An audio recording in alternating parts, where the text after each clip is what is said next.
di tengah pandemi COVID-19 seperti ini. Apa kabar Mas Fani? Ya, Sudah buka puasa alhamdulillah. ya? Alhamdulillah sehat-sehat sudah. Full tank.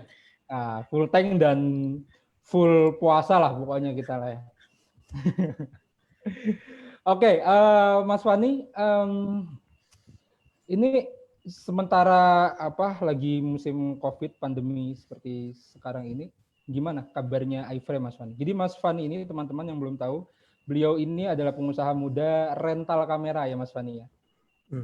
Rental kamera dan jual beli juga ya Mas Fani ya. Ya. Oke, Mas Fani mungkin bisa ceritakan usaha yang selama ini jenengan kerjakan, yang selama ini jenengan jalankan di tengah pandemi COVID, bagaimana? Survive-nya bagaimana? Oke, ya. Bismillahirrahmanirrahim. Assalamualaikum warahmatullahi wabarakatuh. Waalaikumsalam. Ya. Innal hamdalillah nahmaduhu wa nasta'inu wa na'udzu billahi min syururi anfusina wa min sayyiati a'malina may yahdihillahu fala mudhillalah wa may yudhlil fala hadiyalah. Asyhadu an la ilaha illallah wa asyhadu anna Muhammadan abduhu wa rasuluhu la nabiyya ba'da. Oke, terima kasih teman-teman dari tim website Muhammadiyah yang telah memberikan saya kesempatan pada malam hari ini untuk sharing. Mungkin lebih tepatnya curhat ya. Lebih tepatnya curhat sebenarnya apa yang sedang dirasakan oleh para pengusaha-pengusaha muda ketika plus minus 2 bulan ini kita menghadapi badai COVID. Nah, jadi kita ini rata-rata mungkin pengusaha muda masih muda, umurnya plus minus 30-40. Boleh jadi ketika terakhir kali ada krisis besar tahun 98 kita masih kanak-kanak ya. Jadi belum ada pengalaman, belum ada referensi gimana rasanya menghadapi badai krisis seperti ini. Dan memang ini luar biasa, rasanya naik turun, rasanya mulek-mulek, perut sakit, stres dan macam-macam ketika di awal. Tapi pelan-pelan kita coba kita menggunakan akal sehat, berpikir jernih, kemudian nyari solusi. Ini mau tanya jawab atau saya presentasi? Enaknya Mas Abi. Presentasi dulu nggak apa-apa Mas. Oke, presentasi nggih. Kita dengerin ceritanya dulu curhat Mas Fani. Gimana survive-nya selama musim pandemi ini? Oke, siap. Terima kasih. Jadi saya mau cerita bahwa pada awalnya itu sebenarnya saya kurang pede harus bicara di sini karena memang kondisi secara mental kan sedang jatuh sebenarnya kan. Secara mental sebagian dari teman-teman saya dan teman-teman yang bergelut di bidang multimedia terutama kita sedang jatuh secara mental, nggak siap untuk tampil, tapi ya cobalah ya.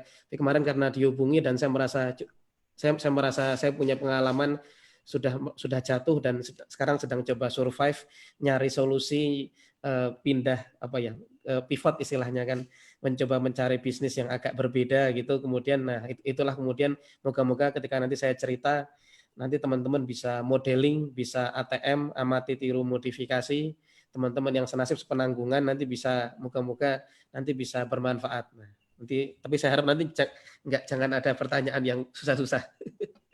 Oke, saya nyoba itu ya, saya nyiapin beberapa slideshow. Semoga nanti bisa membantu teman-teman untuk memahami apa yang sedang terjadi. Oke, sudah terlihat nggih? Oke. Ya, perkenalkan nanti kalau mau lebih lanjut bisa lewat Facebook ya. Nama saya Muhammad Zulfi Ifani. Saya sudah punya istri 1, 2 anak. Saya tinggal di Jogja, tepatnya di Sariharjo, Ngaglik, Sleman. Nomor HP saya sudah ada di layar ya. 0811 3939 211. Kalau mau nyari di Facebook, Twitter dan IG sama ZLF Ifani sebenarnya, agak alay.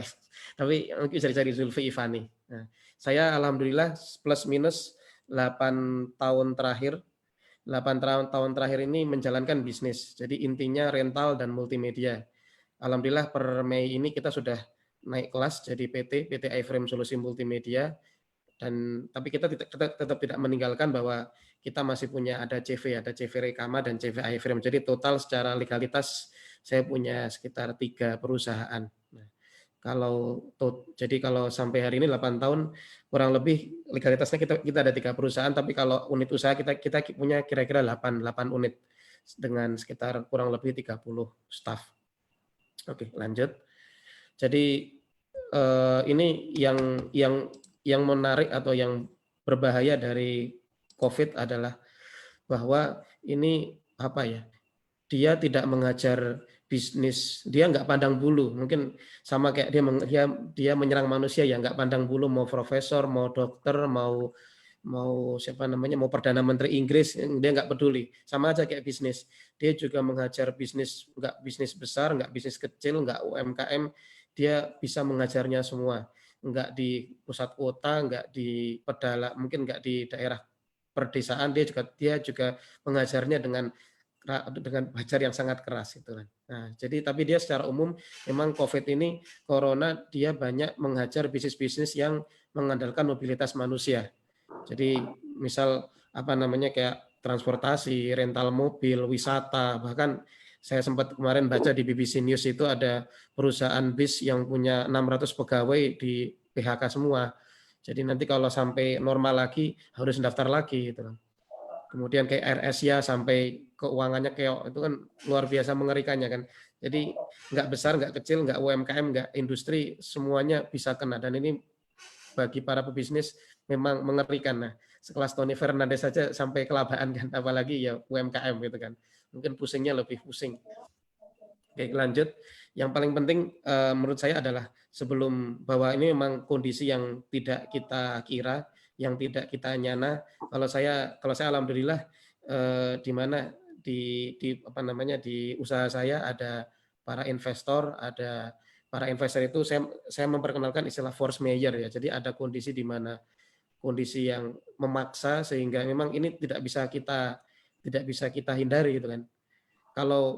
Biasanya kalau masalah marketing, masalah apa namanya, kalau masalah pegawai ada yang bermasalah itu ketika sesuatu itu berada di tangan kita jadi enak. Ketika kita bisa menguasainya, ketika kita bisa mengambil keputusan itu enak banget. Tapi kalau kayak gini kan ini hal di luar kuasa kita. Jadi stresnya double-double karena kita mau melakukan apapun juga masih mentok karena ini benar-benar di luar wilayah kita. Tapi alhamdulillah tetap kita bersyukur bahwa alhamdulillah kita masih diberi keluarga yang sehat, anak yang sehat, orang tua yang masih sehat walafiat. Jadi insya Allah kita akan terus cari jalan keluarnya. Jadi saya hampir tiap hari sharing di grup iFrame itu dua kalimat, kurang lebih kalimatnya pasti ada jalannya, pasti ketemu jalannya, insya Allah. Jadi tiap hari kita pompa semangat anak-anak bahwa kita pasti ketemu jalannya, pasti ada jalannya. Oke. Nah, selanjutnya ini soal WFH ya. Jadi saya mau cerita bahwa alhamdulillah kalau work from home itu mungkin bagi kebanyakan pengusaha muda itu nggak terlalu asing ya. Karena saya sendiri sudah hampir 8 tahun kerja di rumah sebenarnya. Jadi nggak terlalu kaget-kaget. Jadi secara mental sebenarnya saya nggak terlalu terganggu dengan harus kerja dari rumah gitu kan.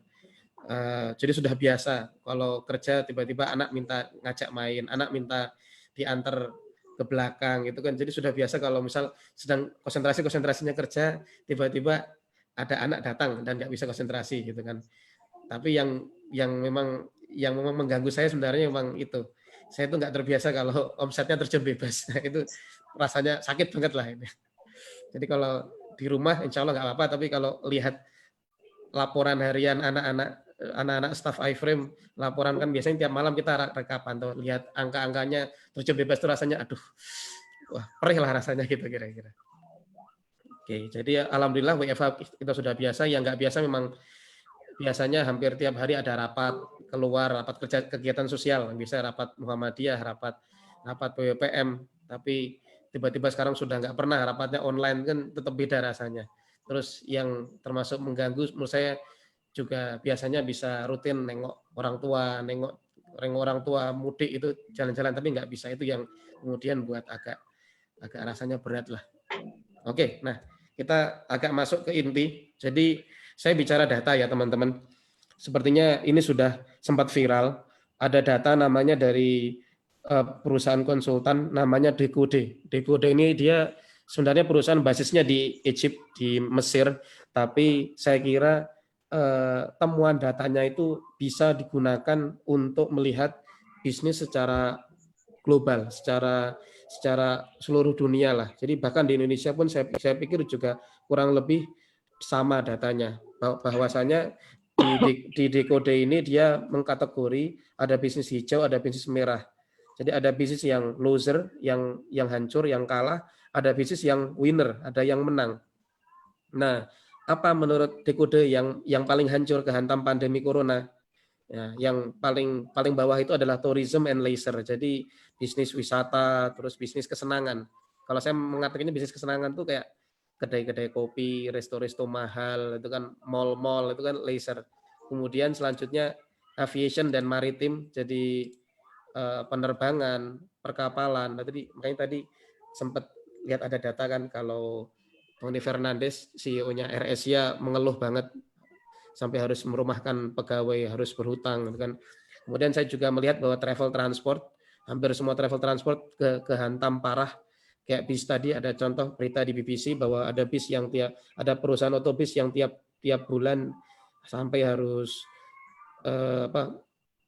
menyubsidi 6 miliar karena rugi. Nah, itu kan. Kemudian ada otomotif, kemudian ada construction, real estate atau mungkin properti ya lebih tepatnya. Dan mungkin saya nambah sendiri yang masuk penting juga ini MICE. Jadi meeting, jadi untuk kumpul-kumpul. Nah, berita dukanya adalah sebenarnya kan kurang lebih 5 yang terdalam di sini kan sebenarnya dia penopangnya Jogja kan. Jadi Jogja itu pendapatan asli daerahnya kan ditopang oleh wisata dan anak-anak turunannya. Itu makanya kalau di Jogja sendiri ini cukup kerasa banget lah kerasa banget efek corona. Jadi wisatanya pada tutup, rumah makan pada tutup, bisnis-bisnis turunannya kayak oleh-olehnya juga pada tutup. Nah, ini yang sebenarnya betul-betul membuat sakit gitu kan. Termasuk rental kamera juga. Nah, karena memang rental kamera sangat berhubungan dengan wisata, sangat berhubungan dengan orang-orang yang berlibur. Tapi memang ada yang berjaya selama masa pandemi corona yang zona hijau. Nah, ini sepertinya sudah pada banyak yang tahu. Ada pertama medical supply, alat-alat kesehatan kan. Kemudian alkes atau juga ditambah apotek-apotek. Kemudian ada food and grocery, semacam sembako, buah-buahan. Kemudian ada ICT, Information and Communication Technology. Ini kalau kemarin saya ikut webinarnya Sandiaga Uno, dia bilang ICT ini diartikan sebagai segala sesuatu yang berhubungan dengan video conference, webinar, sampai ke penjualan alat-alatnya. Kan? Webcamnya, terus mic-nya, terus dan sebagainya lah. Kemudian ada personal healthcare, jadi untuk perawatan kesehatan kayak empon-empon, jamu, terus herbal itu jadi meningkat. Nah, kemudian yang hijau juga adalah e-commerce, penjualan online, karena memang orang-orang berusaha physical distancing kan. Nah, saya kira masih ada survei lain ya, misal dari McKinsey atau Neil Patel, kalau bisa di googling silahkan, McKinsey, Neil Patel, tapi saya kira Dekode sudah cukup mewakili bahwa memang ada bisnis-bisnis yang sangat remuk dalam banget kena coronanya, tapi ada bisnis-bisnis yang berjaya. Nah, disinilah kita kemudian bisa melihat potensi-potensinya. Jadi kalau kita jeli melihat data ini, kita kemudian bisa kita gunakan data driven. Dengan berdasarkan data kita bisa berubah bentuk, kita bisa pivot, kita bisa mencari solusi. Usaha kita mau dikemanakan sih. Nah, kemudian lanjut dari data tadi, yang paling hancur tourism, leisure, kemudian aviation, maritim. Nah, kemudian ada pertanyaan, usaha saya seperti apa? Usaha iFrame seperti apa gitu kan. Nah, iFrame itu usaha core-nya ada 2 sebenarnya. Jadi rental alat multimedia dan jasa multimedia.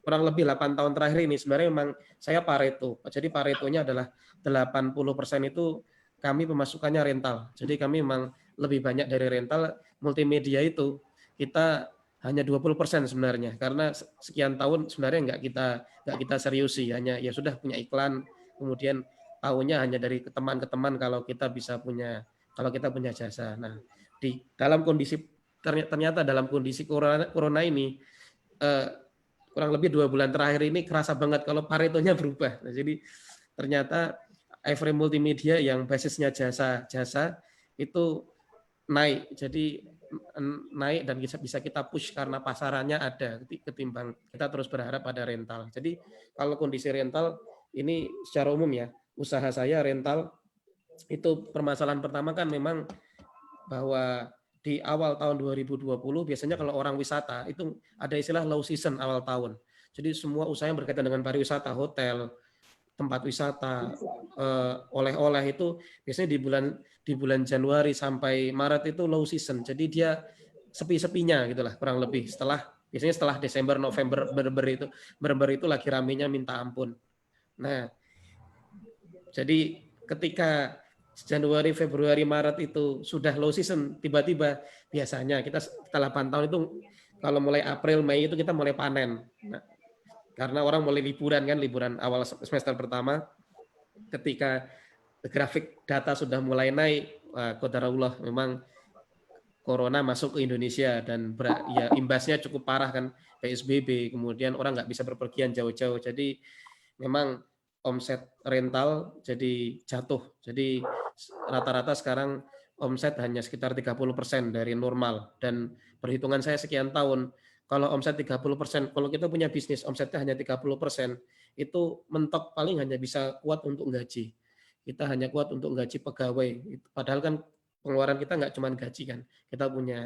Kita juga harus misal punya membayar kontrakan, kemudian ada listrik, ada internet, ada harus penyusutan alat dan sebagainya. Nah, jadi memang sangat-sangat mepet. Nah, bahkan kalau kita bicara efisiensi di usaha saya, ini usaha saya tadi saya ulangi, usaha saya berkaitan dengan kalau secara kategori dalam kategori di kode itu maksudnya ke tourism and leisure usaha saya, itu saya harus merumahkan sebagian staf saya. Jadi total 30 orang, sebagian saya rumahkan, bahkan saya ada 3 cabang, 1 cabang harus tutup karena memang secara pemasukan nggak cocok, malah subsidinya terlalu berlebihan. Subsidinya terlalu ngeri, jadi ketimbang makan modal terus, ya sudah akhirnya kita ikhlaskan untuk tutup dulu.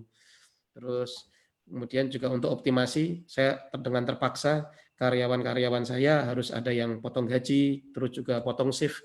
Jadi sebenarnya saya rata-rata sehari 3 shift. Jadi ada shift pagi sampai sore, sore malam, dan ada shift tidur, shift jaga malam.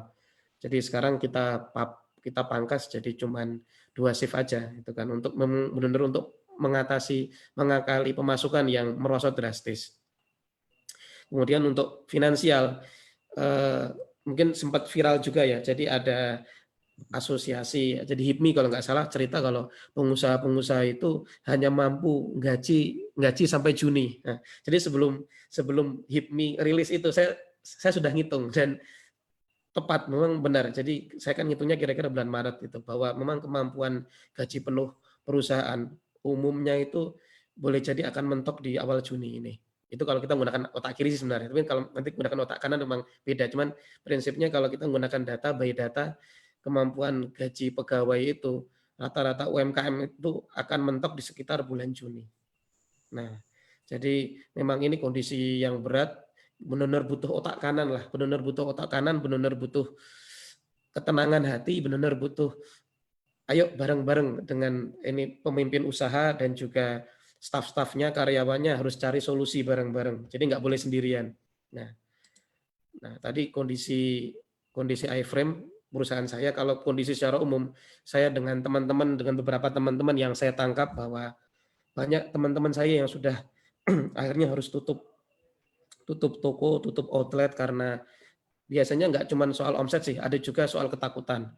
Jadi kayak rumah makan itu sebenarnya pemasukan ada, tapi karena mungkin yang punya juga paranoid dengan kalau harus ketemu banyak orang, harus melayani banyak orang, kemudian harus transaksi uang, serah terima uang tuh akhirnya jadi nggak cuma karena omsetnya habis, tapi juga ada yang karena keparanoid kemudian tutup.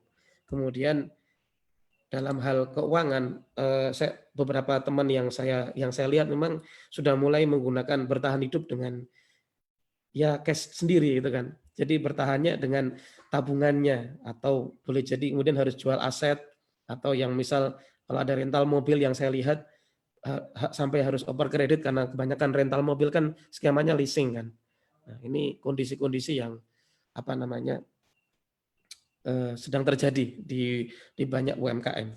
Kemudian kalau untuk optimasinya yang saya lihat beberapa teman-teman UKM sudah mulai ada yang PHK karyawannya, itu kalau bahasa resmi ya. Tapi kalau bahasa eufemismenya, yang bahasa untuk informalnya kan sebenarnya banyak yang dirumahkan karena prakteknya kita yang UMKM kan juga tidak semuanya punya kontrak kerja gitu kan. Nah, kemudian yang terakhir sama kurang lebih kalau kita lihat data dan juga diiyani oleh HIPMI bahwa rata-rata kemampuan bayar gaji UMKM atau perusahaan itu hanya sampai Juni. Oke, lanjut. Nah, sebenarnya corona itu seperti apa sih bagi seorang pengusaha UMKM? Jadi kalau bagi saya itu sebenarnya corona itu menunjukkan ujian leadership kita, ujian kepemimpinan seorang pemimpin usaha. Yang pertama bahwa ini kita harus merenung bahwa ketika kita menghadapi corona ini kita mau menyelamatkan siapa? Mau menyelamatkan diri sendiri, keluarga sendiri, atau kita mau menyelamatkan satu perusahaan?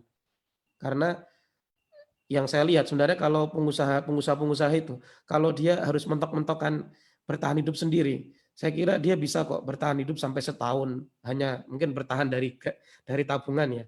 Tapi masalahnya kan, apakah kita mau menyelamatkan diri sendiri? Kan yuk nggak patut kan. Baiknya kita, kalau kita selamat, kita harus membawa staf-staf kita juga selamat. Karena bagaimanapun juga staf-staf kita, karyawan-karyawan kita adalah orang-orang yang selama ini berjibaku menyelamatkan usaha kita, menjalankan usaha kita. Jadi jangan sampai kita selamat sendiri. Yang kedua bahwa kita harus melihat ke dalam ketika corona ini, apa sih arti sukses bagi kita gitu kan. Apa sih arti sukses bagi seorang pengusaha? Apakah mau banyak-banyakan aset, mau banyak-banyakan cabang, mau banyak-banyakan jalan-jalan kemana-mana, terus Facebooknya, Instagramnya padat, atau kita melihat sukses bahwa sukses itu ketika kita bisa sebanyak mungkin memberi manfaat kepada orang tuh kan.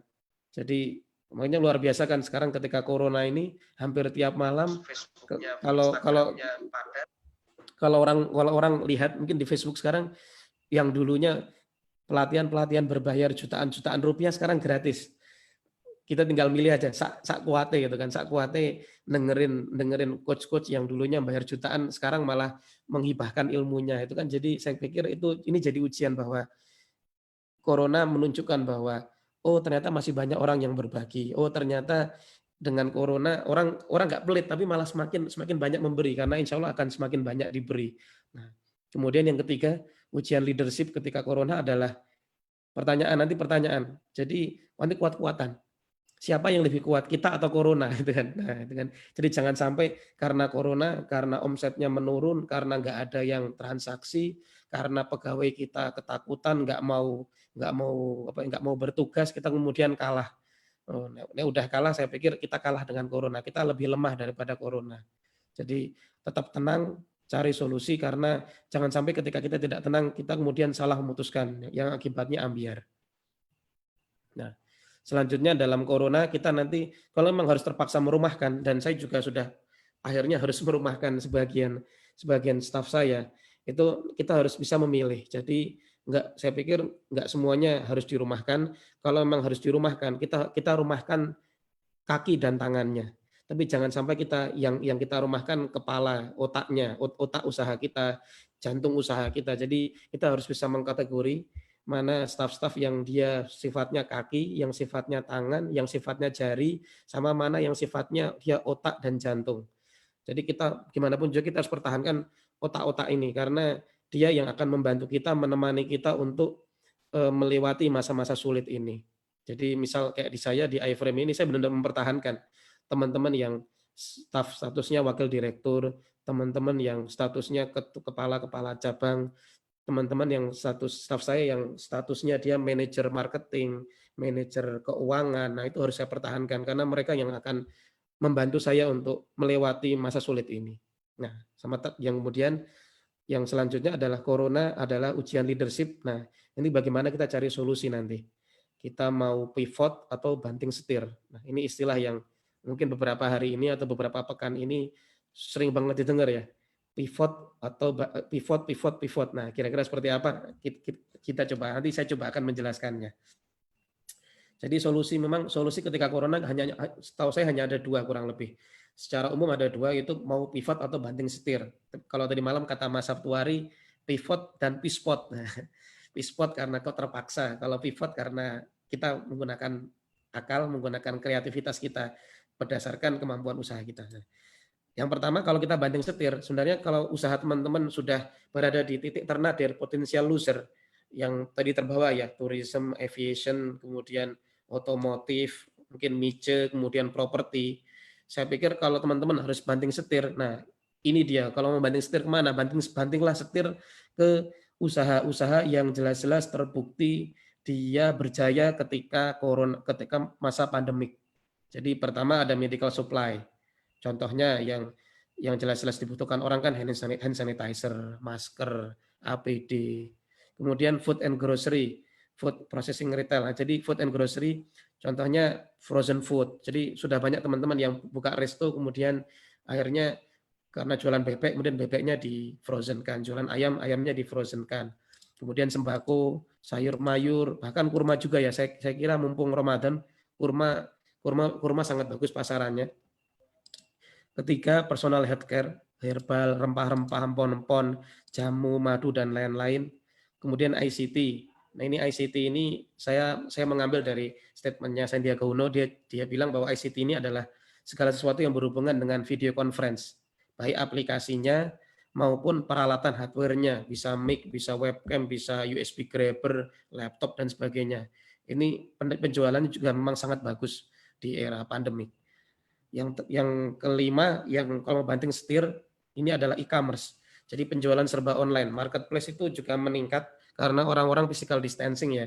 Jadi berusaha menghindari pertemuan, berusaha menghindari kumpul-kumpul. Jadi kalau bisa jual beli online, online aja. Dan kabar buruknya adalah boleh jadi nanti pasca pandemi corona ini, kita belum tentu akan kembali ke masa sebelum corona. Nah, itu kabar buruknya ya. Tapi masa depan serba gaib, cuman dari ahli-ahli marketing, ahli-ahli bisnis mengatakan bahwa boleh jadi besok pasca corona kita belum tentu akan kembali ke masa-masa sebelum corona, kayak orang-orang gampang kumpul, orang-orang berwisata itu.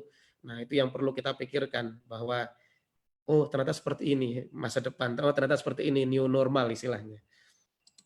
Jadi setelah banting setir ada istilahnya pivot. Nah, pivot ini kayak gini sebenarnya ilustrasinya. Ilustrasinya itu kan kayak pebasket. Jadi pebasket itu gimana caranya dia bisa berpindah posisi tapi satu kakinya tetap beranjak. Jadi satu kakinya tetap berpijak, nggak pindah-pindah.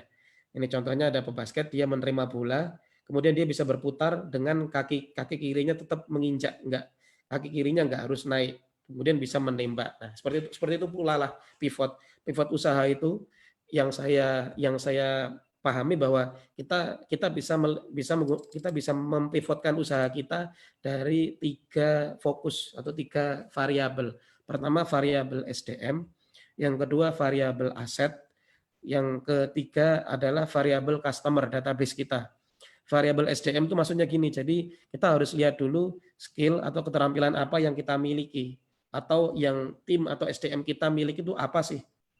Jadi kalau kita menggunakan variabel SDM, kita harus lihat bisnis kita itu skill utamanya apa. Misal kalau kayak saya kan skill utamanya kan fotografi, videografi. Ada yang bisnis barbershop berarti kan mencukur. Ada yang bisnisnya tailor berarti kan jahit menjahit. Ada yang bisnisnya resto berarti kan skill utamanya masak. Ada lagi yang transportasi berarti kan menyetir. Itu skill utama. Jadi kita bisa fokus ke SDM, fokus ke keterampilan, kira-kira apa sih yang bisa dipivot. Yang kedua, kita bisa fokus kepada aset kita. Jadi lihat ke dalam, kira-kira aset apa, alat produksi apa yang bisa kita miliki, yang bisa kita optimalkan fungsinya. Yang ketiga fokus ke database customer. Kita bisa lihat kolam ikan kita. Kolam ikan itu maksudnya database customer kita kan. Bisa phonebook, bisa follower Facebook, bisa follower Instagram, bisa follower Twitter. Harusnya kita tahu bahwa sebenarnya selama ini yang beli produk kita, yang beli jasa kita itu siapa. Nah, kalau kita tahu siapa ikan yang ada di kolam, apa ikan yang ada di kolam kita, harusnya kita bisa mempivot, kita bisa memberikan makanan alternatif, kita bisa menjual produk atau jasa alternatif. Nah, jadi contoh nih aset ya, kalau penjahit ya mesin jahit, kalau resto alat-alat masak, kalau saya fotografi ya berarti kamera foto, kemudian kalau transport ya mobil truk. Kalau database itu contoh ya, kalau iFrame itu umur 20-30 tahun, suka jalan-jalan, suka teknologi. Nah, atau kalau yang jualan fashion ibu-ibu, nah ini bagus juga. Nanti misal yang punya pasar kosmetik ibu-ibu atau baju ibu-ibu, kalau udah tahu siapa yang beli usaha kita, nanti kita bisa dengan mudah, insya Allah dengan mudah untuk pivot. Nah, ini contoh-contoh praktek pivot ya. Moga-moga terlihat dengan jelas. Jadi menurut saya ada tiga kategori, ada 3 fokus yang bisa kita gunakan untuk mempraktekkan pivot. Pertama, fokus di SDM kita atau keterampilan, fokus di aset yang kita miliki, atau fokus di database jaringan. Contoh ya, kalau fokus di SDM ya, kalau yang sudah terbiasa jahit, ya yang biasanya jahit baju ya, bisa kita ajari pivot untuk menjahit masker dan APD. Nah, ini sudah banyak yang lakoni. Kemudian contoh lain, kalau fokus di SDM untuk pivot itu yang biasanya kameramen video ya. Usaha saya kan fotografi, videografi, yang biasanya kameramen saya hanya kameramen video syuting. Ini saya ajari untuk naik kelas. Jadi kita jual dalam paket live streaming, webinar, seminar online. Itu alhamdulillah pasarannya ada. Bahkan beberapa kali kemarin masuk lead itu masuk request order itu, kita mengiranya paketan live streaming itu hanya untuk pengajian, untuk seminar. Ternyata ada wisuda, ada disnatalis kampus, bahkan ada meninggal. Jadi ada takziah itu juga di live streaming kan. Ternyata pasarannya ada. Nah, ini alhamdulillah pasaran. Jadi iFrame memang mencoba pivot ke arah live streaming dan webinar. Walaupun juga tentu masih pelan-pelan karena pasarannya belum terbentuk. Kemudian kalau mau fokus SDM, contoh ketiga yang saya terpikirkan bahwa mungkin kalau orang yang properti yang biasanya borongan proyek bangunan ya, nanti bisa dicoba untuk menjual jasanya secara sub proyek. Jadi bukan proyek bangun, tapi misal proyeknya jasa perbaikan pipa, jasa perbaikan sumur, jasa perbaikan WC. Itu kan kayak di Jogja ada yang pasang baliho gede-gede, dia jualnya sub proyek, sub pekerjaan. Jadi kita ngiklannya dengan ngiklan item-item pekerjaannya. Oh, butuh jasa pipa ledeng, butuh jasa sumur. Nah, itu karena memang setahu saya kalau proyek-proyek bangunan banyak yang off ya ketika musim pandemi gini. Jadi bisa diakali dengan pivot seperti itu. Kemudian kalau yang fokus aset, kita bisa contohnya ya. Contoh ini misal ada hotel yang nganggur, kemudian saya kira di beberapa hotel kemudian dibuat paket isolasi mandiri ya. Hotel kan mengerikan. Jadi pasarannya memang benar habis ketika Covid ini, sampai saya akan agak rutin keluar malam untuk sambil nidurkan anak. Itu kan saya lihat banyak hotel yang lampunya dimatikan karena mungkin untuk menghemat pengeluaran. Itu saya kira ini menarik juga ketika ada yang hotel nganggur kemudian dibuat untuk paket isolasi mandiri. Kemudian ini menarik juga di Purbalingga kan. Di Purbalingga saya baca berita ada tempat isolasi mandiri massal. Dia menggunakan bumi perkemahan, buper. Nah, siapa tahu kalau di tempat jenengan-jenengan ada bumi perkemahan, ada yang punya lahan luas bisa disewakan untuk isolasi massal, kurang lebih seperti itu. Kemudian fokus aset juga, contoh kedua, ini sudah kejadian ya, di Jogja sudah kejadian, ada barbershop yang punya banyak alat aset cukur. Jadi barbershop, tukang cukur itu kan dia punya puluhan cabang, punya alat cukur yang sangat banyak. Kemudian karena orang sekarang pada takut cukur rambut, alat cukurnya disewakan harian. Nah, saya kurang tahu sistemnya gimana, tapi kalau ini otak kanan benar-benar otak kanan untuk ngakali corona. Jadi alat cukurnya disewakan harian. Nah, saya kira teman-teman yang punya usaha barbershop bisa mencobanya, menirunya. Kemudian yang lain untuk fokus aset, kayak saya gitu, kamera saya yang nganggur karena minum event, minum orang wisata, saya bundling dengan paketan sewa alat live streaming. Kemudian yang ketiga, fokus database. Jadi kalau kita bicara database kan kita bicara siapa sih yang beli produk kita selama ini di kondisi normal tadi. Bisa lihat di phonebook kita, bisa lihat siapa follower kita. Nah, itu contoh ya. Pertama misal kalau ibu-ibu yang biasa jual fashion atau kosmetik ke ibu-ibu muda, karena pasarnya sama-sama ibu-ibu muda, bisa kok di pivot jualan frozen food, mainan anak, ini untuk ibu-ibu muda itu kan.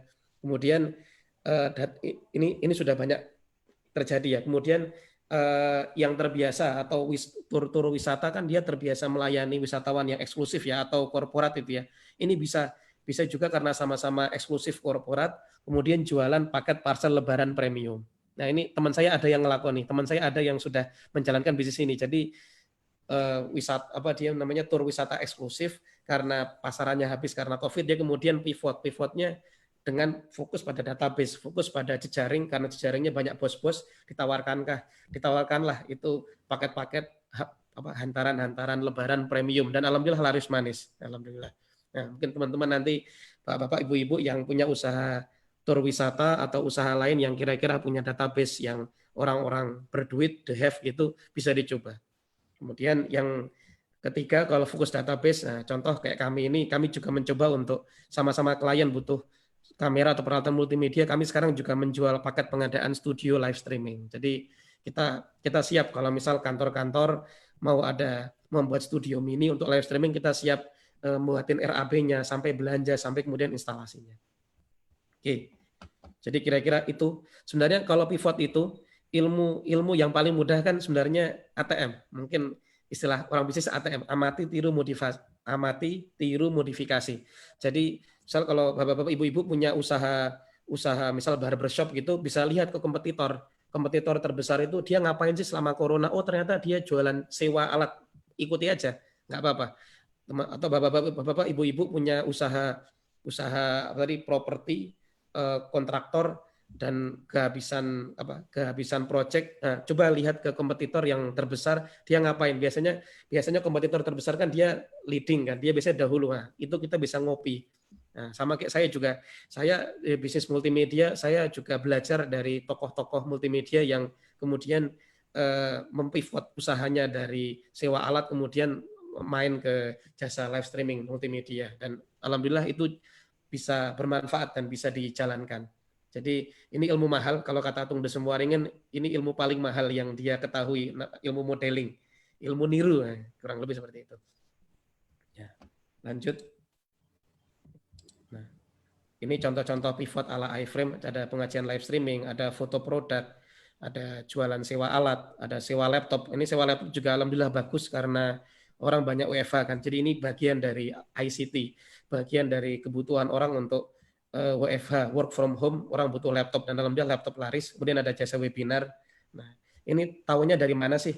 Nah, tahunya dari mana tadi? Pertama, selain kita tahu dari data ya, kita lihat data di Kode, lihat data McKinsey, data Neil Patel, kita juga seharusnya kita punya data internal. Kayak saya alhamdulillah di iFirm itu kita punya data frekuensi alat. Jadi oh ternyata, dan kita rekapnya paling lambat sebulan. Jadi setiap sebulan kita kemudian lihat, oh ini alat-alat ini laris, alat-alat ini nggak laris. Jadi kita fokus di alat-alat yang laris saja. Karena kalau alat-alat yang kurang laris kan berarti pasarannya udah nggak ada selama corona. Jadi kita fokus di alat-alat yang laris, kita kemudian kita jual terus, kita iklankan terus, kita bundling dengan bahasa-bahasa marketing gitu. Biasanya cuma alat video syuting, sekarang kita jual dengan istilahnya alat live streaming dan sebagainya. Jadi kurang lebih seperti itu. Jadi kita harusnya satu, kita bisa lihat kompetitor kita yang terbesar dia melakukan apa selama COVID. Yang kedua, kita harus punya data internal karena dari data internal itulah kita bisa memilah-milah mana strategi yang harus dilakukan. Nah, kemudian termasuk juga yang ketiga bahwa kita harus punya bank ide pivot. Bank ide ini kalau saya yang saya lakukan adalah saya meminta top leader iFrame, manajer marketing, wakil-wakil direktur, kacap-kacap itu saya minta untuk ikut memikirkan mau dibawa kemana perusahaan ini. Jadi mereka harus diajak berpikir bahwa ini perusahaan sedang guncang, sedang goyah karena COVID. Ayo bareng-bareng bersatu, ayo bareng-bareng cari solusinya. Nah, semoga nanti Bapak, Ibu-ibu atau teman-teman di tempat usahanya punya sparring partner, staff atau karyawan yang bisa diajak mikir untuk bareng-bareng cari solusi gitu. Oke. Hampir selesai. Jadi harus berubah atau punah. Ini sempat viral ya di Kalimantan Timur. Ada KFC Kalimantan Timur, dia sampai buka outlet di pinggir jalan. Ya kenapa? Ya karena dia pivot. Dia pivot bahwa bahwa ini kondisinya darurat, kondisinya emergency, harus berubah. Kalau nggak berubah ya punah, habislah pasarannya. Jadi pertanyaannya adalah kira-kira sebesar apa sih usaha kita? usaha kita tuh sebesar apa sampai kemudian kita nggak berpikiran untuk berubah. Kira-kira apakah perusahaan kita lebih besar daripada KFC sehingga kita santai-santai aja?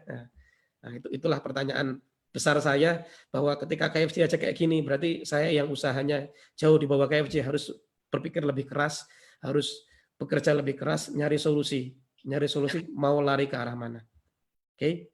Selanjutnya kita harus yakin bahwa ana inda dzoni abdi bi, bahwa Allah sesuai dengan perasaan prasangka hambanya. Jadi insya Allah kalau kita yakin kita bisa, insya Allah kita bukan akan bisa, Allah pun akan mengabulkannya. Tapi kalau kita sudah lemah mental, kita sudah kalah, cuman pasrah terima keadaan, nggak mau berjuang, ya boleh jadi Allah pun akan mengiyakan kelemahan kita itu. Jadi pantang saya pikir pantang selama masa pandemi ini kita nggak punya skill baru, kita nggak punya keterampilan baru, kita nggak punya bisnis baru. Karena pasca COVID, entah itu selesainya walau alam ya, kalau perhitungan terakhir dari peneliti Singapura kan sampai Oktober atau September gitu, kita akan menghadapi new normal, normalitas baru yang boleh jadi akan sangat berbeda dengan kehidupan kita sebelum COVID. Oke. Sepertinya ini, jadi dari saya, pantang mundur teman-teman yang punya usaha, bapak-bapak ibu yang punya usaha, pantang mundur.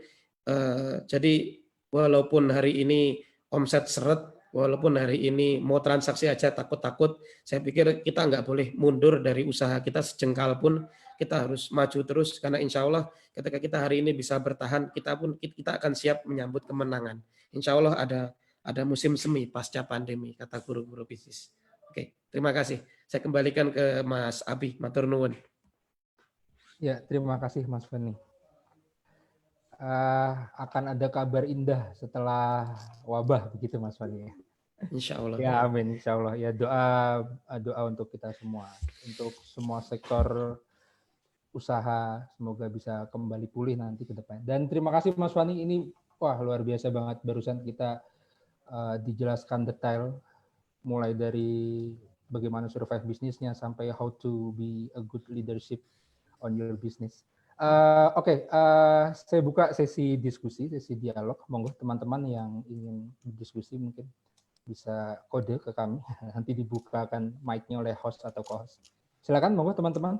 Oh ya, mungkin bisa di-share, dikabari teman-teman yang lain untuk menyimak atau bergabung bersama kita di Zoom atau menyaksikan live ini di fanspage Persyarikatan Muhammadiyah. Oke, silakan teman-teman. Tadi ada yang sudah buka mic-nya, monggo. Oh, belum jadi. Mutiullah Hamid. Ya, saya. Ya, monggo, Mutiullah Hamid. Silakan, Mas. Assalamualaikum warahmatullahi wabarakatuh. Waalaikumsalam warahmatullahi wabarakatuh. Terima kasih atas waktunya. Saya senang sekali bisa ikut diskusi di sini. Mas Zulfi ini bagi saya memang, kita memang teman di LPCR ya, satu tim di LPCR. Saya banyak diskusi juga dengan beliau di banyak hal lah yang tanya-tanya. Saya kan kebetulan di barbershop ya, punya 6 outlet, tutup 3, yang 3 buka, tapi ya hanya bisa untuk hidup lah, hanya untuk bisa karyawan, untuk bisa makan karyawan. Nah, saya terpikir begini, apakah dengan kondisi COVID begini, saya terpikir perlu nggak saya buka usaha yang lain? Perlu nggak sih usaha yang lain? Saya masih punya satu usaha yang ini lagi nanjak sebenarnya, yaitu frozen food. Saya lagi naik frozen food, kemudian kue kering ini lagi naik, lagi bagus-bagusnya. Meskipun lagi yang lain menggoyang, ini lagi naik. Nah, saya terbayang perlu nggak sih kemudian saya usaha yang lain lagi, biar investasi itu yang tidak hanya satu hal, tapi banyak holding. Ya, terima kasih.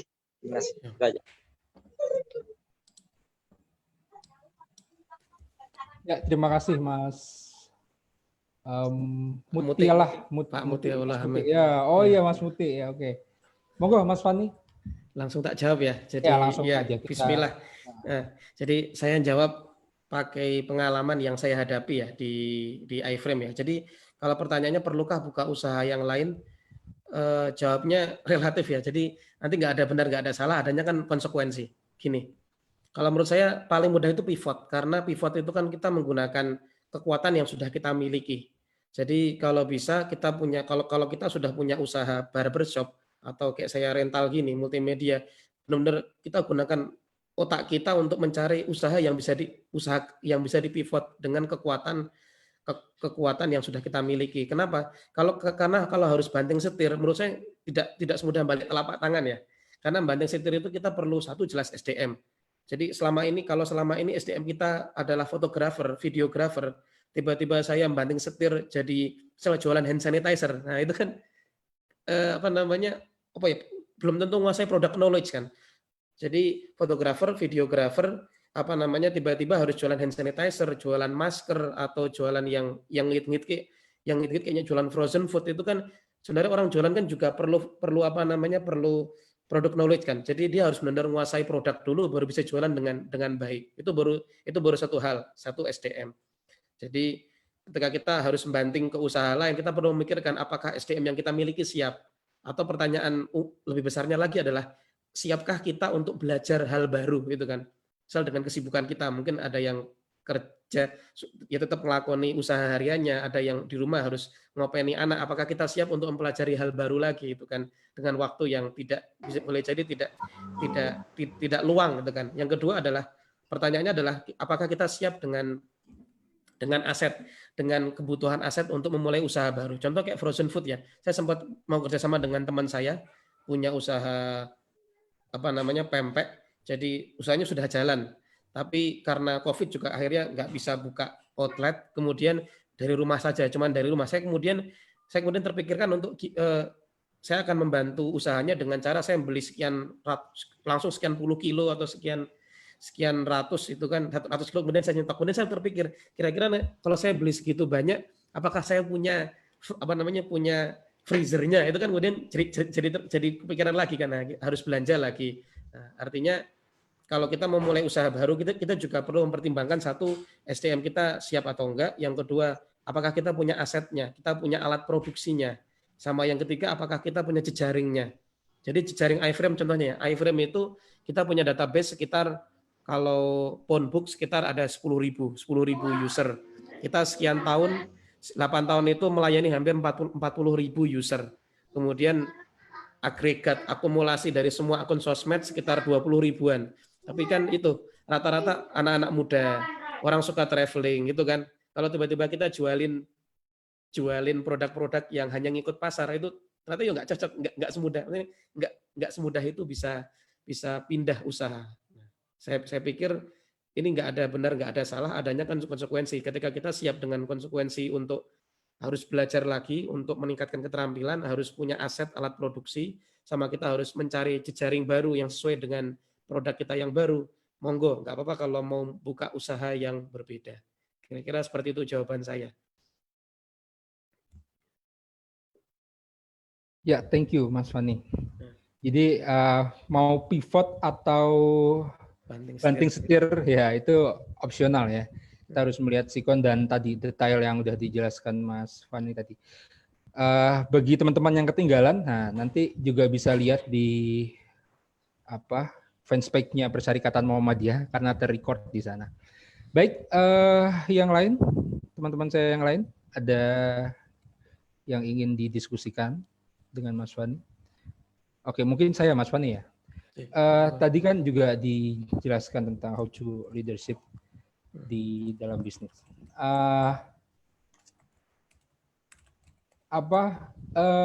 Bagaimana dengan saat mencoba untuk mengkategori karyawan, yang mana yang harus dirumahkan, yang mana yang harus tetap dipertahankan? Apakah by like dislike like dislike atau by position, atau memang ya ini yang bakalan kontribusi bagi usaha saya, atau yang ini yang minim kontribusi, atau begitu gimana? Oke. Jadi saya dapat ilmu soal soal ketika harus merumahkan itu milih siapa itu dari guru saya, dari guru bisnis. Dan alhamdulillah selama musim pandemi ini tadi saya sempat cerita guru bisnis itu semuanya sharing ilmu dengan gratis. Nah itu teman-teman bisa lihat di Facebook kan, misal Pak Budi Satria Isman, kemudian mungkin ada kemarin sudah sempat ngisi Pak dosen jualan itu kan, kemudian ada banyak misal masuk juga Pak Mardikuwo itu juga luar biasa. Nah saya pikir kalau ketika kita akhirnya harus merumahkan karyawan itu mana yang kita pilih. Nah pengalaman saya adalah saya based on saya kemudian berdasarkan pada struktur. Jadi struktur bisnis saya, struktur kepengurusan atau struktur komando, struktur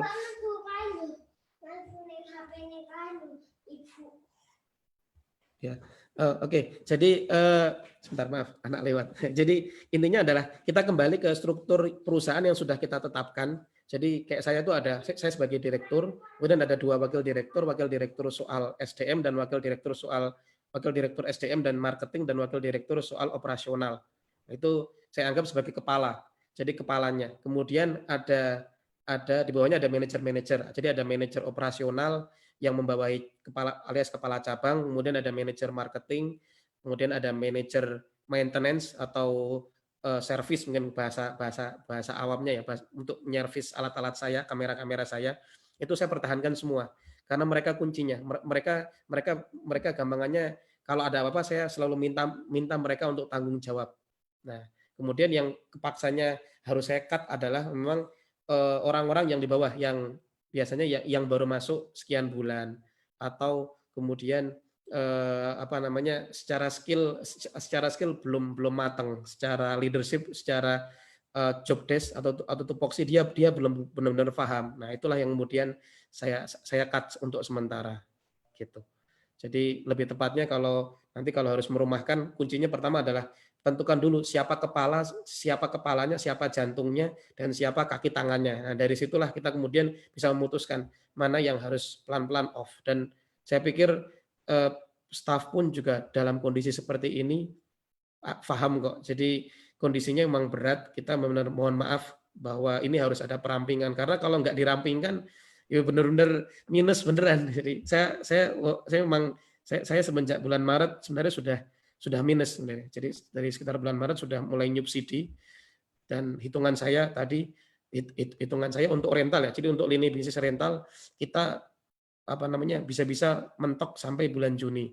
Nah, tapi alhamdulillah kita kemudian dapat hidayah untuk pivot di jasa multimedia dan itu perusahaan yang terpisah. Tapi dalam kondisi seperti ini saya coba untuk kemudian saling nyubsidi. Toh juga jasa multimedia saya itu sekian tahun juga disubsidi rental kan. Jadi ketika sekarang jasa multimedianya sedang naik karena pasarannya ada, dia juga punya tanggung jawab untuk menyubsidi jasa rental saya, lini bisnis rental saya. Kurang lebih seperti itu. Ya.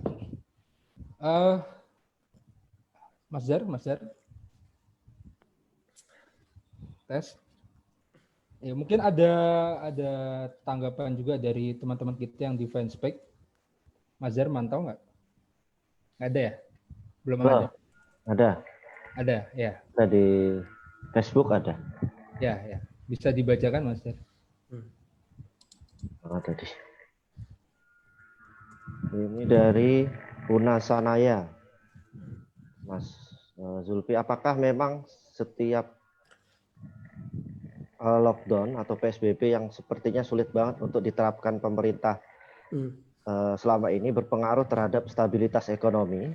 Lalu bagaimana pandangan narasumber dalam menanggapi kondisi kebijakan ekonomi Indonesia di masa pandemi saat ini? Kira-kira dampak apa saja yang perlu diantisipasi dari Unasanaya? Mungkin nanti bisa ditambahkan, dikorelasikan dengan outlook gitu Mas Evani ya. Monggo Mas Fani, silakan. Pertanyaannya luas banget ini.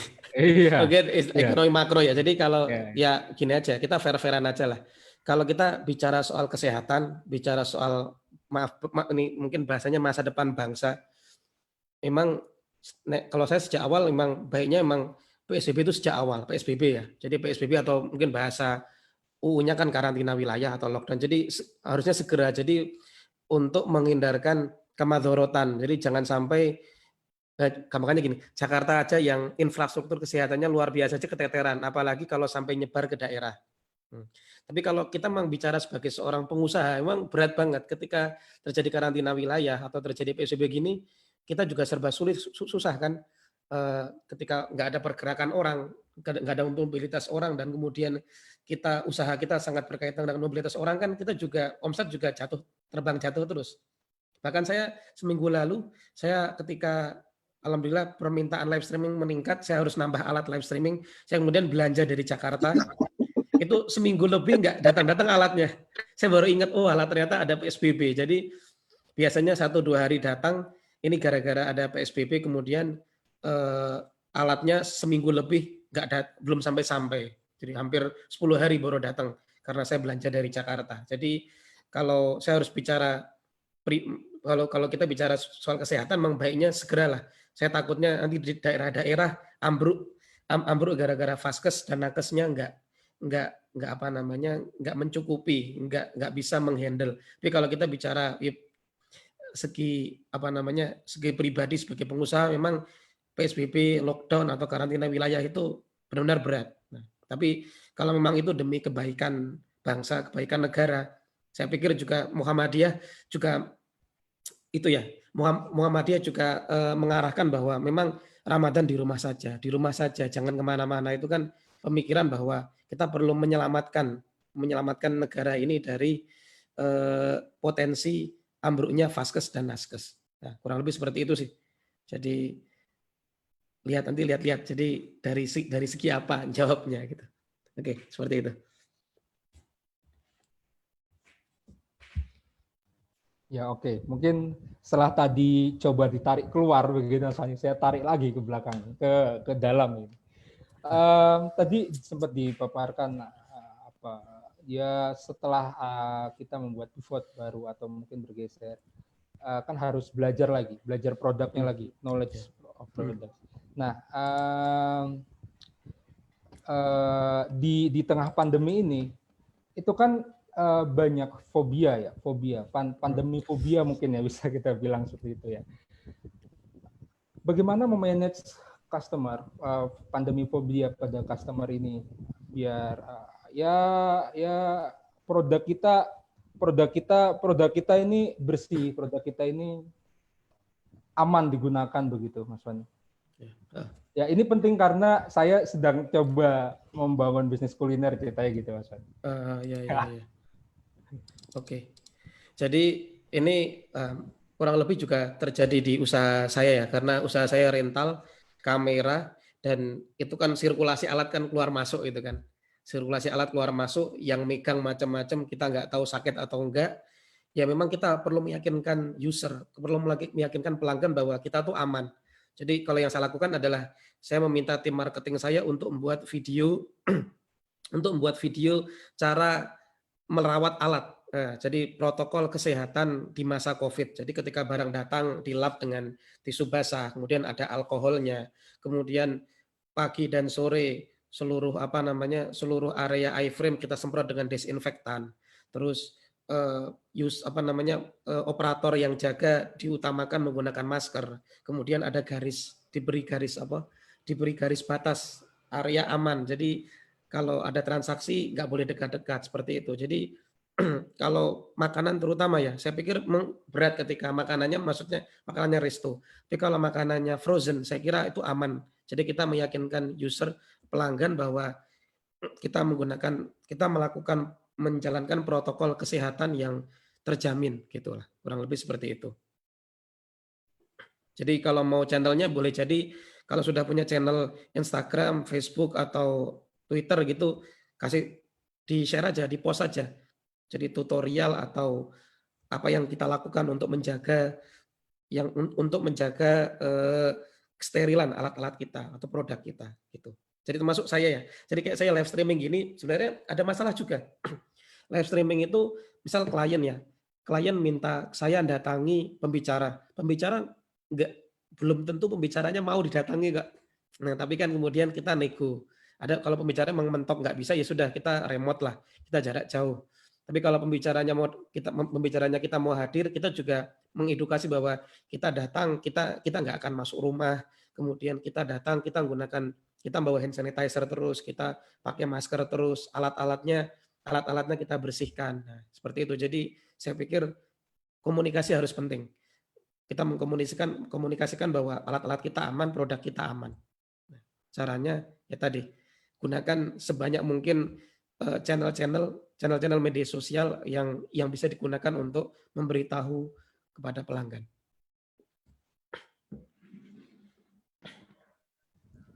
Ya, jadi selain men-share knowledge produk kita, itu juga men-share tentang implementasi langkah preventif pandemi begitu ya. Betul. Terhadap barang-barang produk yang kita jual belikan. Baik, monggo rekan-rekan lainnya, silakan. Masih saya buka diskusi kita dengan Mas Fani. Ini masih ada 15 menit lagi. Mungkin. Aku tanya, Mas. Monggo Mas. Kebetulan kan Mas Fani juga di LPCR. Artinya beberapa cabang dan ranting ini kan dipantau oleh, ya artinya punya data apakah LPCR itu juga sempat mendata mungkin cabang dan ranting yang punya usaha atau pengurusnya ada usaha, itu ada diskusi apakah dampaknya itu pernah ada enggak, apa yang terjadi gitu loh di teman-teman cabang dan ranting di daerah yang saat ini terdampak. Kemudian ada enggak yang kira-kira terdampak kemudian dia sukses melewati dampak ini gitu loh. Nah, itu ada enggak di LPCR yang menyampaikan itu gitu. Itu aja sih saya sementara. Ya, okay. Ya, terima kasih. Jadi alhamdulillah saya diberi amanah untuk menemani Bapak-bapak pimpinan LPCR. Jadi khususnya job desk saya memang ngawal medianya, multimedianya. Jadi nanti kalau harus bicara kebijakan nanti ada Pak Muti yang lebih berwenang. Saya masih junior. Jadi tapi memang nanti kita mencoba untuk merekam ikhtiar cabang ranting. Jadi kita ada lomba video nggih. Jadi ada lomba video kisah-kisah ranting, cabang ranting dalam menghadang COVID. Jadi itu deadline-nya masih tanggal 12 Juni. Nanti itu subtemanya macam-macam. Jadi subtemanya ada soal bagaimana AUM menghadapi COVID, bagaimana AMM-nya, bagaimana anak-anak mudanya, kemudian bagaimana kegiatan Ramadan di rumahnya, bagaimana, terus kemudian ada bagian masjidnya, bagaimana kegiatan ibadahnya selama COVID. Nah, insya Allah nanti moga-moga dari teman-teman di sini ada yang bisa ikut mengirimkan atau ikut men-sharekan info lomba ini.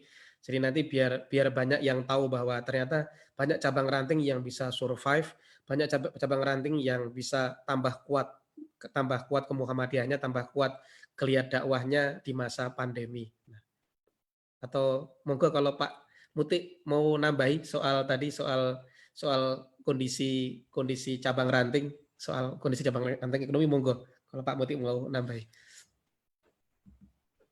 Oke, monggo Pak Muti, silahkan.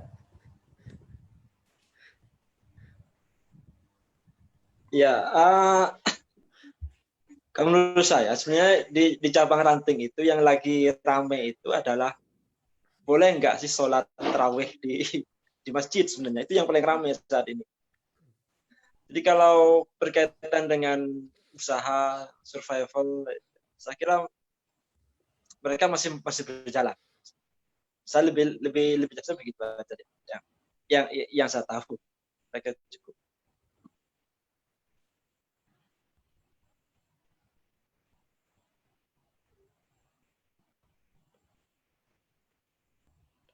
Ya, Pak Muti selesai. Ya, betul. Jadi memang beberapa obrolan terakhir di LPCR dan mungkin juga terasa ya di Muhammadiyah secara umum memang masih ada di akar rumput masih ada silang pendapat bagaimana soal Ramadan di rumah itu loh, Ramadan di rumah aja. Masa kita zona hijau kok tetap nggak boleh ke masjid. Kita kan harusnya kebijakan itu mengikuti daerah. Tapi kemudian dari pimpinan LPCR kita insya Allah mengcover, kita mengawal keputusan dari Bapak-Bapak PP bahwa memang diarahkan untuk Ramadan ini di rumah saja, sholatnya di rumah saja, kegiatan-kegiatan ibadah di rumah saja, bahkan wallahu alam mungkin besok sampai sholat id pun juga atas dasar kesehatan sebaiknya memang sedang ditiadakan dulu kan. Nah, jadi kalau pendapat dari Bapak LPCR, misal Pak Jamal berpendapat bahwa jangan sampai nunggu zona merah dulu baru menaati himbauan dari PP kan. Jadi himbauan dari PP surat edaran itu kan diedarkan, diperintahkan, dihimbaukan kan agar menghindarkan jangan sampai zona hijau jadi zona merah. Jadi menghindarkan kedaruratan. Kurang lebih seperti itu.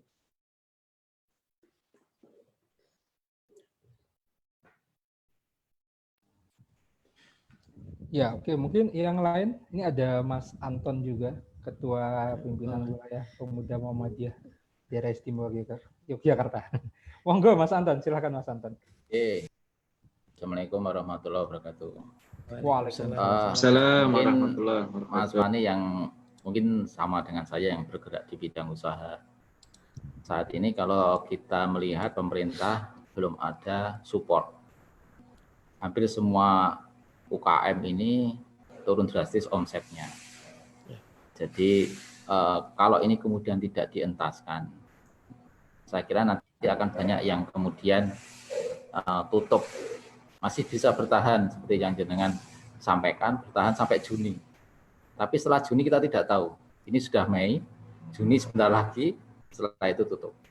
Nah ini yang kemudian menjadi pemikiran.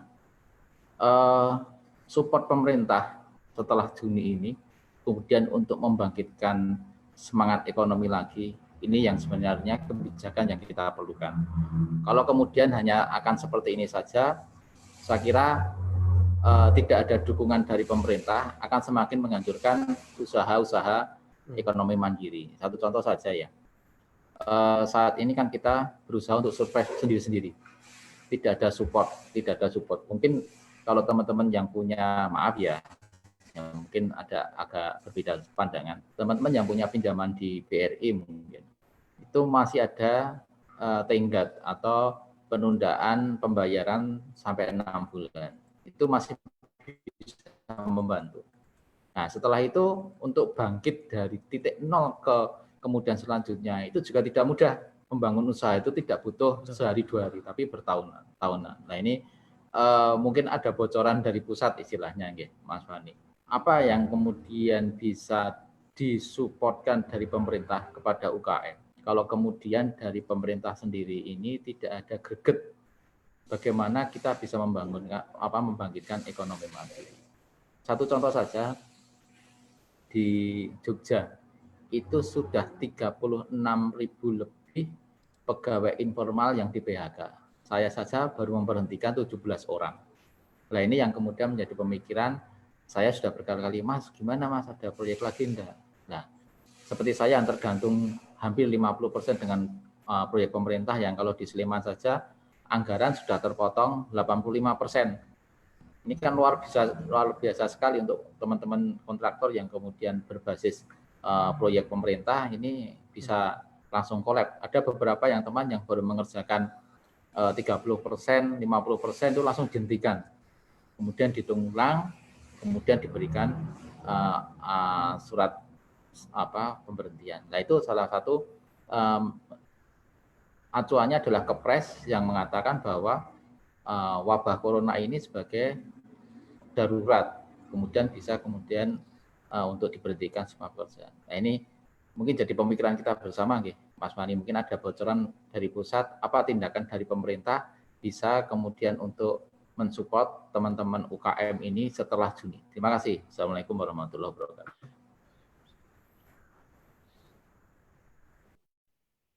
Ya, silakan Mas Fani. Langsung ditanggapi. Ya, saya bingung mau jawab apa. Saya bingung mau jawab. Soalnya bukan pemerintah. Sebentar. Cuman kalau saya punya pendapat ya itulah. Kalau saya punya pendapat ya mungkin agak ekstrim ya. Jadi kita sebagai pengusaha ya sudah ya bekerjalah, jangan berharap pada negara kan itu kan. Karena memang selama ini juga UMKM itu kan yatim piatu sejak lahir. UMKM jadi hidup ya monggo, nggak hidup ya nggak apa-apa mungkin gitu ya, bahasa kasarnya gitu kan. Jadi lebih baik kita putar otak lah. Kalau memang pasar kita, produk kita itu memang nggak ada demand-nya, yang nggak ada pilihan. Pilihannya cuma dua tadi, mau banting setir atau pivot itu kan. Kalau syukur ketemu pivotnya. Menurut saya pivot lebih mudah ya, karena pivot setidaknya kan bergantung pada tadi, salah satu bisa bergantung dengan skill kita, SDM kita, atau aset, atau database. Tapi kalau memang sudah terpaksa nggak ketemu ya sudah. Jadi lebih tepatnya sekarang kita kan berada di fase survival mode kan. Jadi kita fase survival, kita fase bertahan hidup lah. Mau nyari profit juga agak berat itu kan. Yang penting sekarang asal bisa untuk menggaji diri sendiri, bisa untuk menggaji karyawan, bisa untuk operasional, saya pikir itu sudah matur nuwun banget, wis alhamdulillah banget, karena di luar sana kan yang lebih parah jauh lebih banyak itu kan. Nah, jadi kalau saya sebagai pengusaha, usul saya untuk negara ya, usul saya kalau itulah lebih intensif mungkin ya. Jadi kalau memang mau cepat selesai ya mohon satu aturannya tegas itu kan, ya enggak. Jadi kalau memang harus PSBB, saya pikir amanah di UU kan kalau PSBB atau karantina wilayah kan negara harus memfasilitasi sembako kan, seperti itu, memfasilitasi makannya penduduk, bahkan sampai hewan peliharaan pun juga difasilitasi negara kan, kewajiban di karantina wilayah itu kan. Jadi kalau saya cuma berharap kalau memang harus di karantina wilayah agar cepat selesai, tolong itu tegakkan aturan untuk memfasilitasi makannya warga itu. Jadi kalau pengusaha, saya pikir pengusaha sejak awal yatim piatu. Kalau kita terlalu banyak berharap nanti soyo cidro, soyo kecewa. Gitu kan. Jadi lebih baik pengusaha kita bekerja saja, nggak usah terlalu berharap pada negara. Itu dari saya. Ada satu lagi mungkin Mas Fani, kalau menurut saya kita mungkin ya sebagai kader Muhammadiyah dengan profesi yang berbeda-beda, tapi ada yang satu dengan lainnya sama. Menurut saya adalah saatnya kita itu bergandengan tangan. Dalam arti begini, saling support lah, saling support satu dengan yang lainnya. Seandainya satu contoh, ada yang punya pekerjaan satu, bisa ada 5, kemudian nanti yang satu bisa dibagikan yang lainnya, atau mungkin itu yang saling kemudian bisa membantu teman-teman yang untuk bisa survive. Saya kira sedikit pemikiran saya seperti itu, Mas. Ya, siap. Saya juga sepakat bahwa misal kayak konsep closed loop ekonomi ya. Jadi kalau kita bisa mengutamakan tetangga kita atau memaksimalkan jaringan komunitas pengusaha kita utamakan internal dulu. Saya sepakat seperti itu. Jadi misal contoh kayak kalau mau ada bagi-bagi sembako gitu kan, diutamakan misal belanjanya dari tetangga sebelah, warung sebelah gitu kan. Jangan malah misal langsung lari ke supermarket yang jauh-jauh gitu kan. Nah, seperti itu kurang lebih. Mungkin kalau di Muhammadiyah ada JSM ya, Jaringan Saudagar Muhammadiyah. Moga-moga kalau teman-teman yang belum join nanti bisa japrian mungkin dengan saya atau Kang Anton di Facebook, nanti bisa kita masukkan. Nanti saya minta masukin sama adminnya, karena saya juga ikut-ikutan aja gitu kan. Jadi insya Allah kita dengan berjamaah kita bisa survive lah gitu kan. Jadi kayak konsep bahwa kalau sampai terjadi krisis seperti ini kan, kalau sampai terjadi krisis, saya pikir kewajiban kita adalah untuk memastikan tetangga sekitar kita, paling enggak 4 mata angin dari rumah kita tuh enggak lapar, itulah kewajiban kita, kurang lebih seperti itu. Silakan Pak Muti mau menanggapi mungkin.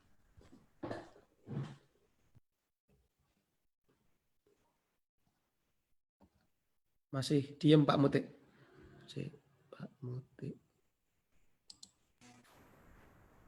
Oh iya, ya. Saya tadi tertarik dengan Mas Anton ya, tentang jejaring. Apa kita ini perlu? Saya belum ikut ya tentang jaringan Saudagar Muhammadiyah. Saya belum ikut. Mungkin kita ini perlu nggak sih ada bahasanya himpunan pengusaha muda Muhammadiyah gitu, biar lebih progresif. Kalau jaringan Saudagar Muhammadiyah itu kan orang-orang hebat ya, mungkin sudah triliunan, miliaran kan gitu ya. almarhum Pak Najib itu kan triliunan. Mungkin kalau kita kan masih UMKM ini kan masih baru belajar. Ya. Perlu nggak kita menginisiasi ini himpunan pengusaha muda Muhammadiyah? Mungkin Mas Zulfi ini yang bisa menjadi leading sektor. Bagaimana caranya ya, kader-kader muda Muhammadiyah yang bergerak di UMKM ini bisa berhimpun, berkumpul, dan kemudian saling sharing, dan sebagainya. Terima kasih.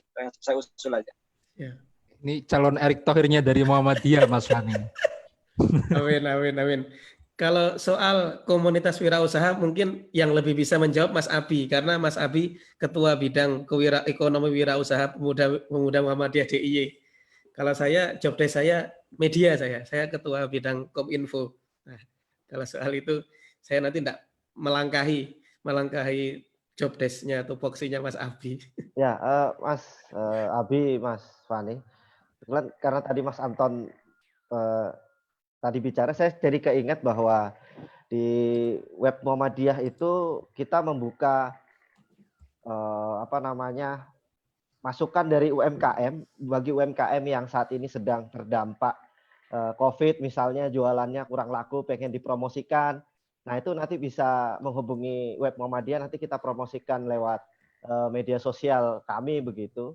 Ya, baik di Jogja maupun di luar DIY begitu yang UMKM-nya sedang terdampak, entah itu yang penting jualan-jualannya yang halal dan tidak mengandung unsur-unsur yang lain-lain begitu. Jadi bisa nanti menghubungi web Muhammadiyah kalau ingin dipromosikan melalui media sosial website Muhammadiyah. Nanti kan kita tahu perkembangan UMKM kita seperti apa, nanti mungkin JSM nasional, ABI bisa mendata kira-kira sudah sampai mana perkembangannya begitu.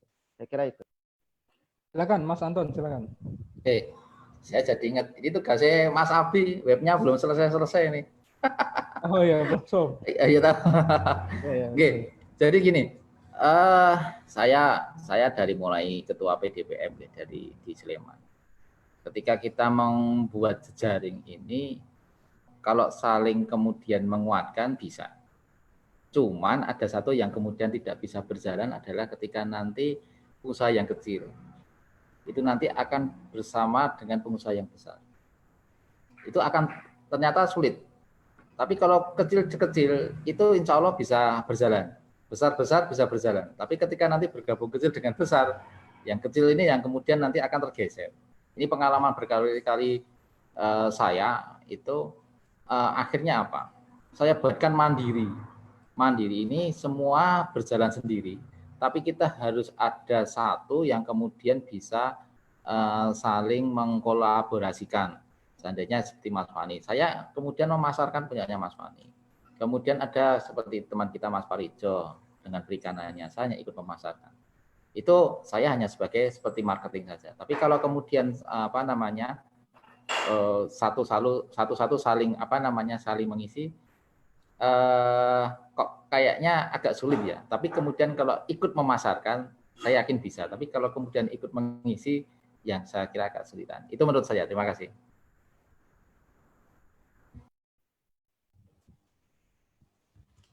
Ya, oke. Terima kasih Mas Anton. Monggo Mas Fani menanggapi. Ya, ini mengingat waktu juga sudah menunjukkan pukul 21.31. Kita kembali lagi ke tema awal kita tadi. Pengusaha muda di tengah pandemi COVID. Mungkin di penghujung acara Mas Fani bisa menyampaikan sepatah dua patah nasihat buat teman-teman kita yang ada di Seantero Indonesia begitu. Bagaimana menjadi pengusaha yang bisa tough di tengah pandemi. Langsung Mas Fani. Oke, siap J. Jadi matur nuwun sudah diberikan kesempatan untuk malam hari ini. Saya tadi setelah mendengar diskusi teman-teman, seperti tadi ada usulan untuk buat komunitas sendiri, kemudian ada usulan bagaimana sosmed Muhammadiyah itu digunakan untuk memfasilitasi UMKM. Saya jadi terpikiran, jadi kan memang saya alhamdulillah megang sosmed Pemuda Muhammadiyah yang kalau diakumulasi ya belum banyak, cuman sekitar 15.000 follower. saya jadi terpikirkan bahwa bagaimana caranya Sosmed Muhammadiyah itu bisa digunakan untuk men-share produk teman-teman. Nah, jadi nanti boleh jadi teman-teman di daerah yang juga punya yang megang sosmed Muhammadiyah atau sosmed besar itu bisa bisa merepost atau mere-share jualan-jualan teman-teman yang lain. Jadi biar biar saling mendukung lah gitu kan. Kurang lebih seperti itu. Dan nanti bismillah nanti bisa langsung nanti habis ini saya bakal coba di Pemuda Muhammadiyah. Jadi kira-kira seperti itu cerita dari saya bahwa ini ya semi ilmiah lah itu kan. Semi ilmiah ada data surveinya tadi, ada data surveinya, ada pengalaman saya. Jadi semoga bermanfaat buat teman-teman.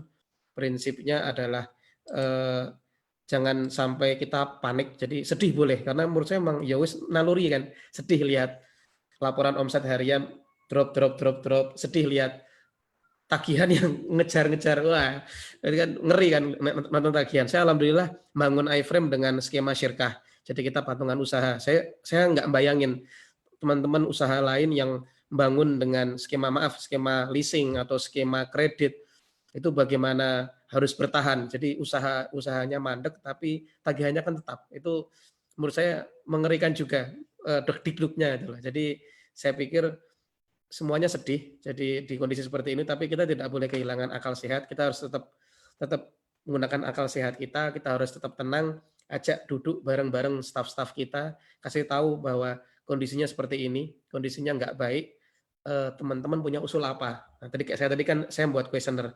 Teman-teman punya usul apa, usul mereka kita tampung jadi kayak bank ide.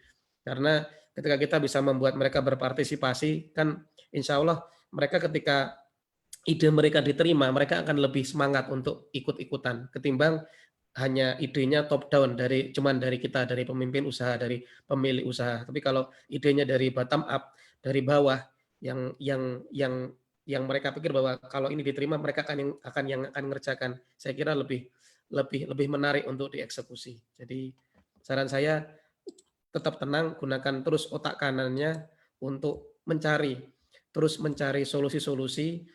Insya Allah selalu ada, insya Allah pasti ada jalannya, cuman kita aja yang belum ketemu. Tapi insya Allah pasti ketemu. Cepat atau lambat, semoga kita dipertemukan dengan solusi-solusi itu. Nah, seperti itulah. Matur nuwun dari saya. Terima kasih, semoga sukses terus teman-teman, semoga berkah usahanya, semoga diberi kesehatan dan dilindungi Allah terus dalam kondisi krisis pandemi seperti ini. Saya tutup ya, nanti selanjutnya Mas Abi. Wassalamualaikum warahmatullahi wabarakatuh. Waalaikumsalam warahmatullahi wabarakatuh. Ya, matur nuwun sangat Mas Fani, jazakumullah khairan katsiran. Semoga berkah apa yang disampaikan dan bermanfaat bagi kita semua. Terima kasih sahabat-sahabat saya dari Sabang sampai Merauke yang telah menyaksikan dan bergabung di Zoom meeting pada kesempatan kali ini, edisi ke-8 kuliah seminar Ramadan website Muhammadiyah.